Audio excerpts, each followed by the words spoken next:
Hello, ladies and gentlemen, here for a 1v1 cast this week, our third cast of the week. The other two were 2v2s is in celebration of the introduction of the 2v2 bracket this week. This is a 1v1 between two players who you might know a little bit about. They're like really good. They're kind of a big deal around here. They're like super awesome, especially the Protoss guy. The Zerg guy can kind of be a dick sometimes. Oh, I'm the dick. No, not you. The Zerg guy. This Zerg guy here, sometimes is like, yeah, I'll come over, and then he doesn't come over for a long ass time. You see, I have other things to do in my life than cast StarCraft. Comes over, and I'm like, yo, let's play some StarCraft. He's like, actually, I'm gonna go to the Y and swim, and then he leaves my house after he's come over. I'm like, so okay. The jackass in the Thanks south, for coming over. the yellow, I'm sorry, Yeah. the orange Zerg, That is playing asshole. with a 9 pool. Right, 9 pool. As yes. he told me once he favors it for getting really early map control versus the toss. This person. It allows you person. Yeah. to get an expansion up early without worrying about a lot of things. Yes. The Protoss in the top also talked to me about his opinions about the 9 pool. What are you typing? Why? Stop that. Stop typing. Anyway.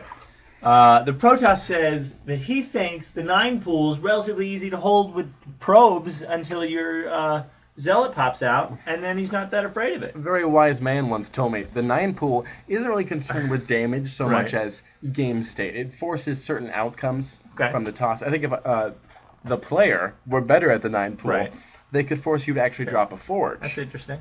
But the real goal is to take down this gateway. You want to damage or make them pull probes or make them focus on it. All right, so let's like sort of internally time it. I don't think you've done anything wrong yet. I don't think we can say, oh, well, subtract 4 seconds for something you did wrong. But my scouting should have been a tad earlier. It ends up not affecting it, but I should have known which of these two to go to. Oh, I see. Yeah, but you end up finding it before your path would be diverted. Not here, so it's got to be scouted here. I gotcha. Okay, so we see me. You do Chrono the Zealot. I Chrono the Zealot because I scouted the 9 pool. Take that.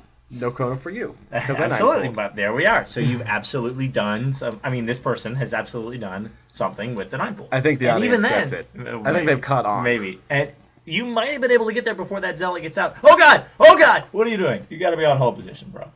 And now I forget what I'm doing because I haven't 9 pooled in a while. Yeah. You pulled that. I got one. You got one. And I said, oh no, what I Zelly should have been attacking that whole time is this right here. Forcing a second chrono, right here, I'll note. Yes. I don't think the second chrono is necessary. Well... But see, look at this thing now. It's almost out of shields. Had I not spent that much time on the Zealot, I may have been able to take this thing down even through the chrono. Maybe. Well, maybe not. It's not that much. Yeah, you wouldn't have taken it down, but you could have done damage. I did make you spend 2 chronos and get 2 Zealots. You're right. That's true. I think that's pretty good. Yeah. And had I been smart, I would have had this thing at much lower health, possibly forcing some probe pulls. Maybe. The probe pulls is oh my god. I actually think the probe pulls are exactly what the expansion 9 pool accomplishes. I don't think it should be killing probes. I don't think. No, you never go for the probes because they die. I think it should be getting probe kills though. I'd be happy to see probe kills though.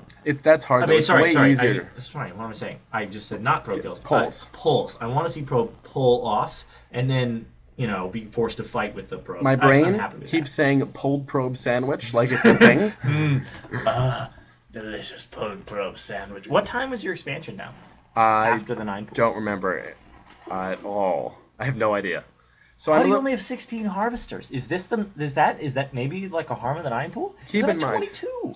Keep in mind, I haven't done the 9 pool in a while, and it wasn't as crisp as it could have been. And it's an APM demanding build. I'm not quite up to the standard it requires. I don't think you should get so down on yourself. But I'm not. The guy who I learned it from said you should have about 110, and I don't have 110. Okay. All right. Okay. But no, I'm not trying to be all downtrodden. I played so poorly. Yeah, but what I mean is like life is an abyss. You're actually like you're 10 food down. Just like I think that's sort of a structural thing. I don't know how much, but you did fast expand. Well, I've expanded too. But mine's up now. Yeah, I went a 3-gate robo. 3-gate expand. It's not a high food build. It is a fast expansion build. Well, Zerg, it's weird to compare Zerg food for food because they grow in waves as opposed to steadily as the other races do. Good point, yeah. And you've caught up on the harvesters almost. Yeah, but the food difference is pretty big, even for all that stuff I just said. How many sentries do I have down at this point? Oh, 100? Something like that. So I should have 5? 5. Yeah. 5. I should have 6. I think I missed one. because of the zealot. I have 2 zealots and 5 sentries. So I think I end up making more later, or a 6th later. But it does delay me getting that, and the energy is lower on it than it should be. Your creep spread's good. It's moving outward. Oh, you do have 2 creep tumors going. Cool. I was going to say maybe you want 2 creep tumors, but you've got it. Yeah, it's good. Well done. So yeah, my forge is down, but I haven't started my upgrade yet, which is there it is. Okay. There it is. Yeah. So at this point, I was thinking I have 2 options. I go with my preferred Baneling style. Okay. But I think going to the first game, my brain was thinking you're expecting Banelings out of me because I like it so much. Yes, and I know that you're good at Banelings versus toss, especially Baneling drops.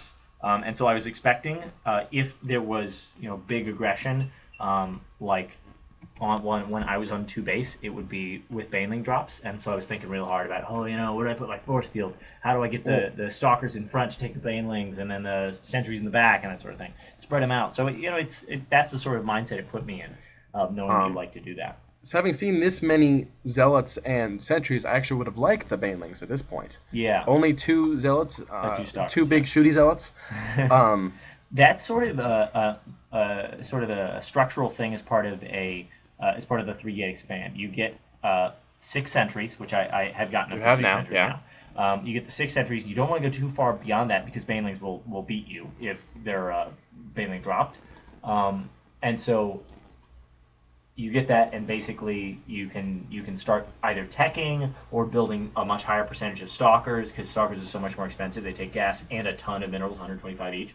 So you actually sort of have to choose, am I going to be teching, or am I going to be producing stalkers fully out of all 6 gateways?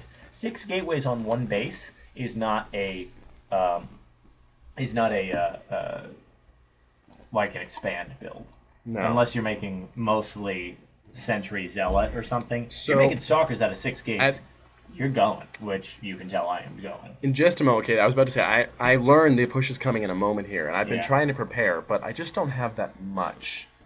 It's a huge timing push, and you hit just about as all 6 of your sentries get full energy, which is a huge deal. I'm actually ahead in food now. Check how many force fields that is total. Let's pause. Oh, and it's not pause. Yeah. But it's a lot. Just grab 1 and see how much that force food costs out of 200. 50 out of 200. So I have it's a ton. 6 times 4. I have 24 force fields for this push. So I'm trying to pull back and bait them out, let you shoot at stupid things while I get energy back. Those were good fields right there. Yeah, those are good force fields.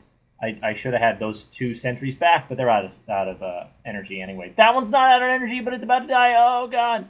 But the push is very powerful. That push is extremely strong. Well, that actually takes it for Game 1 of our series. We'll join in a moment for Game 2. Mm-hmm.